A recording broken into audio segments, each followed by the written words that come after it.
My gosh. FC Twente.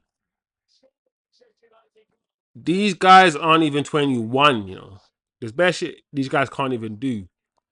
But these guys came. That's one thing they could do. They came to Old Trafford and they got a draw. This is not a result that I expected. I thought this game I was gonna sit back. Yeah.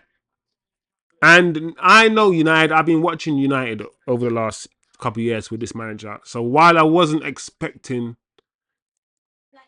good, really good football, like, come on, this is not the Europa League or the Champions League like we were in last year. This is, well, no, hold on. This is Europa League, sorry. This is not the Champions League. This is the Europa League, and this is lower competition. And this is not even like, this is FC Twente. So I'm at least expecting maybe two goals, let's say, 3 goals. When this game started, I said to you guys, listen, we're not playing well. We're not playing well, but I'm going to leave it a while. Let's see this game settle. Let's wait till the game settles down. Yeah. To see what sort of game this is. And very quickly I realized, okay, cool. We're not going to play well today. We're not going to play well today at all.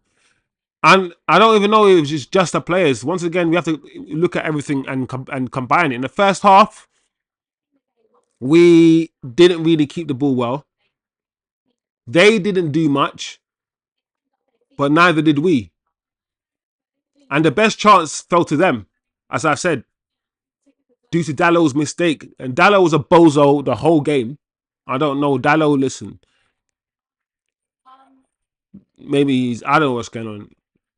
But Dalot, he sniffed. He sniffed something before he came on, because he was wilding, bruv. Today wasn't a good game for Dalot. And like, I did like when our defensive line pushed up, and I kept saying we need to do more of that. We need to take the onus to the other team, and we need to learn how to keep the ball and pin teams back the way that Arsenal, Man City, and the better teams do. And we tried to do that a little bit today. But I don't understand. Like, I get, yeah, start Ugarte in the Champions League, but why not play Casemiro? Why not play Casemiro? Like, we weren't good, and after, like, in the first half we weren't good. Like I said, the football we played weren't good. Rashford had a few decent moments. Ahmad was slightly more quiet, but Ahmad relies on connections. Ahmad more relies on football. He wants to help the team. Ahmad is not an isolation player like Rashford is. And it's just crazy that we never really got that today.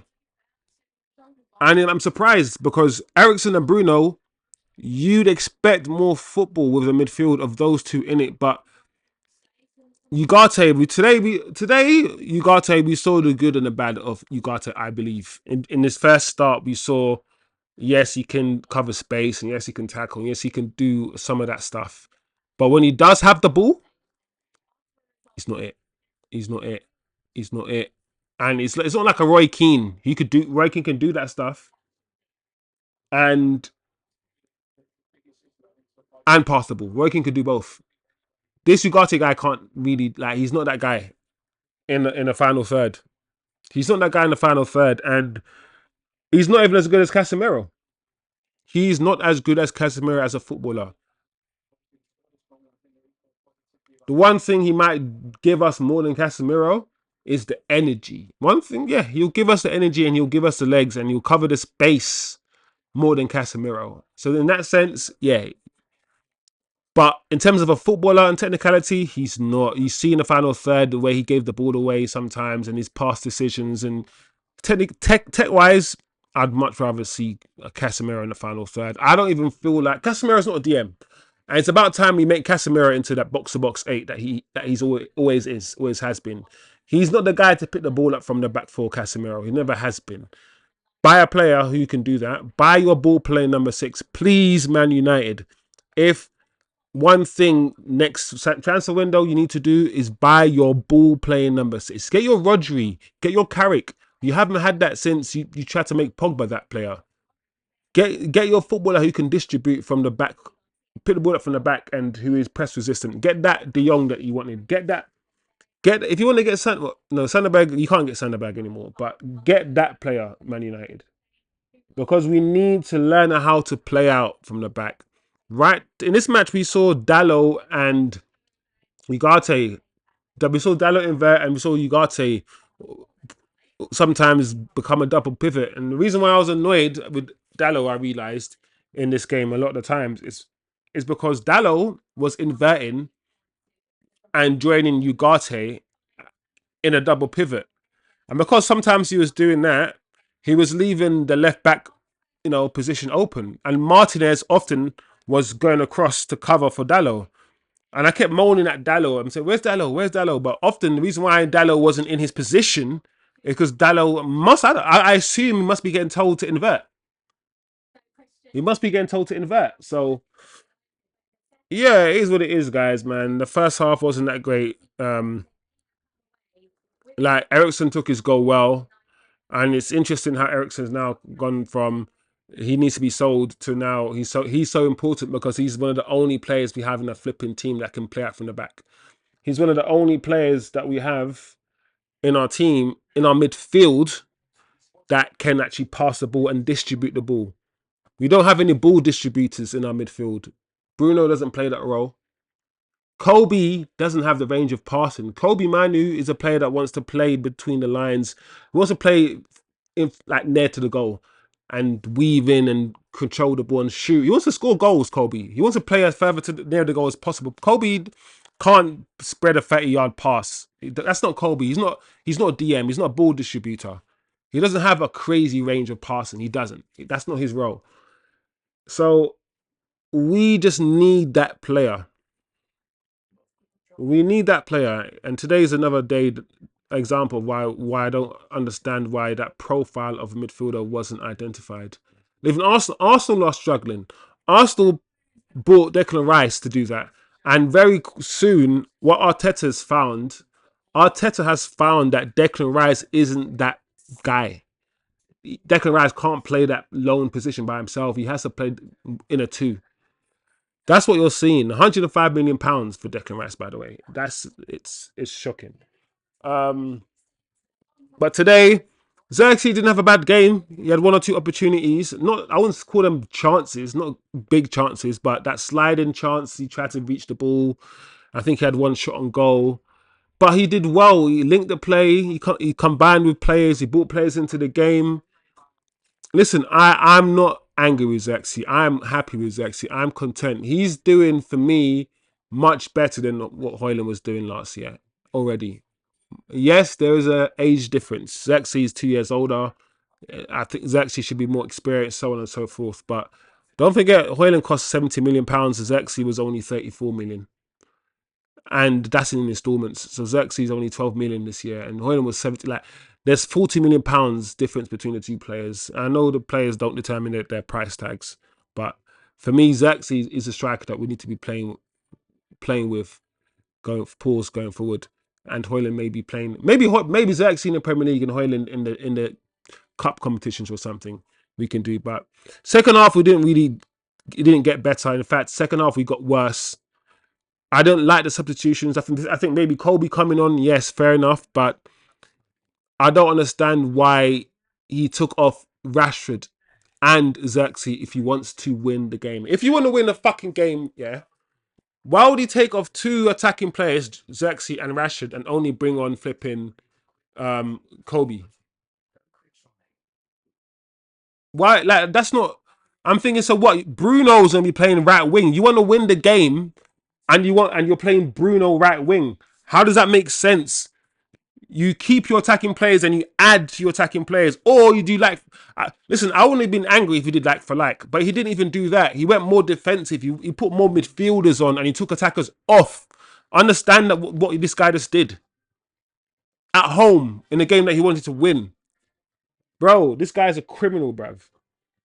He's a criminal. I would listen. I would be a Karen for one day and call the police on this man and tell some lies. I promise you. I promise. It's so frustrating. Ahmad, Ahmad, Ahmad.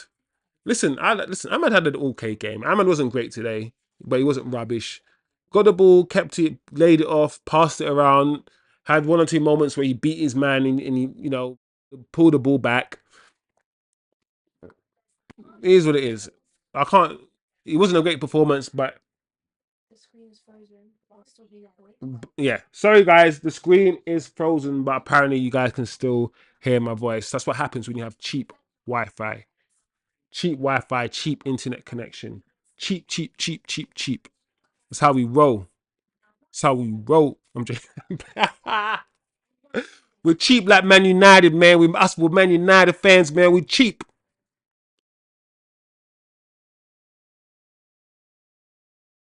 FC 20, 20, 10. Drew with 20. Yeah, that's gonna be 10 drew with 20. 10 drew 20. 20 drew 10. Listen, it is what it is. It is what it is. I don't hate Ten Hag. I don't hate Ten Hag. I hate what he represents. I don't hate Ten Hag. I hate what he's become. I hate the man he's. I don't know, guys. All I'm saying is that I can't blame individual players, and also this Ugarte. Let's talk about Ugarte. I ain't gonna be the one to put a nail in the coffin and say, boom, after one game, this is what this guy is. He's shit. I'm not gonna do that. But Ugarte, is there a clause in the contract that says that we don't like? Was this a loan with an obligation to buy or what? Because I ain't gonna lie, guys. After this one match, I'm like, let's just borrow this guy. Let's borrow him and then give him back and then decide what I'll go on in the summer. Because, like I said, a ball playing DM would be preferable. Would be preferable. What are you man thinking? Let me know what you guys think. Let me quickly check the chat before I bounce. Orhan, thank you for joining once again. I really appreciate you joining all the time, watching some football together and analysing, trying to make sense of this. You don't understand. Orhan, I don't understand Man United. They're not playing well. Something is missing. Listen, it doesn't matter what happens. Ten Hag has signed about 14. Ten Hag has signed a whole squad of players, over the last 2.5 years. A whole squad of players. And no matter what players he signs, what combination he plays, something's not going right. And this is him. I just don't think Ten Hag is good enough. I don't think he is. But we'll see. We'll see. Susan. SZN. Susan. Susan. Susan. Yeah, baby. That was a letdown. United should have won. Very frustrating, even as a neutral. Even as a neutral, people watching this game saying Man United smell of horse manure. And I wish we didn't, man. What a finish from Ericsson, by the way, like I said. But anyway, guys, let me know what you guys thought of the game. That was my match reaction. Who was the man of the match today? I thought Ericsson had a decent game, but until the last minute when he started acting like a bozo and he lost the ball. And it almost led to a goal. Who else? I thought Maguire was. I didn't have I didn't have a problem with Maguire's performance today. I thought Zirkzee was okay. I thought Onana was good today. I liked Onana's performance. I remember I kept saying he's distributing the ball out from the back well. I've got no problem with the way he distributed the ball today. Whenever he needed to dink it over Summer's head, he dinked it over. When he needed to play it short, he played it short. When he wanted to fizz it in, he fizzed it. I think the goal he conceded, the problem with the goal that he conceded is that it was near post. And as a goalkeeper, the saying is you're not supposed to be beaten at your near post, right? That's the saying. So that's why I'm like, I don't know how to, because I understand one thing about Onana that people have said. There are a few things that are wrong with his game. I'm not gonna lie, but his positioning sometimes can be a bit off. And I wonder if in that he shifted his body. There you go. He shifted his body slightly to his right, yeah, because you assume that the player's gonna go far post, and when he did that, the player lifted the ball and went near post. And I just think that should he have just stood his ground a bit more, because he was actually leaning his body rather than lean, showing him where you want to dive a little bit. Just make sure your stance is neutral. Have more of a neutral stance. Let me see this again, because I swear, you look. Oh, Ericsson, man. Yeah. Before he shot, Onana took like a step a little bit to the right. He basically made the striker's man up for him. So yeah, Onana should have been more neutral. Don't show him left or right. Don't show him where you're gonna dive. Just be neutral and just wait. And he's leant to the right. Soon as he's leant to the right, just the attacker smack into the top corner, other side. Smart, that's something that Mason Greenwood would have done, to be fair, or like a Van Persie would have done, something like that. So it is what it is. Yeah, Onana had apart from that, he had a decent game. So it is what it is, guys. Onwards and upwards. I think we're gonna have to cut it short now. We have to go. But I hope you guys enjoyed the watch along. This was like very disappointing, man. This is yeah, this is some BS, man. Like I think we got Tottenham on Sunday. Yeah, we got Tottenham on Sunday. I'm not gonna lie, yeah. Tottenham are gonna lick off our head tops, bruv. Like our head tops are gonna be Beyblading. I swear down our heads are like, it might be a whirlwind, It might be a tornado. It might be like some 3-0 by halftime business against like. Then again, Tottenham have been a bit funny. I've been watching some Tottenham games. They've been a bit funny, Tottenham. So I don't know. We might be able to do something with Tottenham, because Tottenham are going to come out at us and maybe leave space in behind. So I don't know. Actually, that game might be quite interesting. We'll see. But anyway, guys, I hope you guys enjoyed the game. I didn't enjoy the game, but I hope you enjoyed the game. Just because I didn't enjoy it doesn't mean I don't hope you didn't enjoy it. I hope you enjoyed it somehow. Enjoy the watch along. Make sure you're back here again for the next game, guys. It will be lovely to have you guys. Keep the channel in your thoughts. Share the video. Keep the channel growing, man. Get some people involved. Get more people involved. Increase the community and get things popping, and who knows, get more shows as well. But yeah, guys, enjoy the rest of your evening. Have a good night. Enjoy the rest of your week, and I'll see you. I'll see you in the next match. So yeah, peace out, man.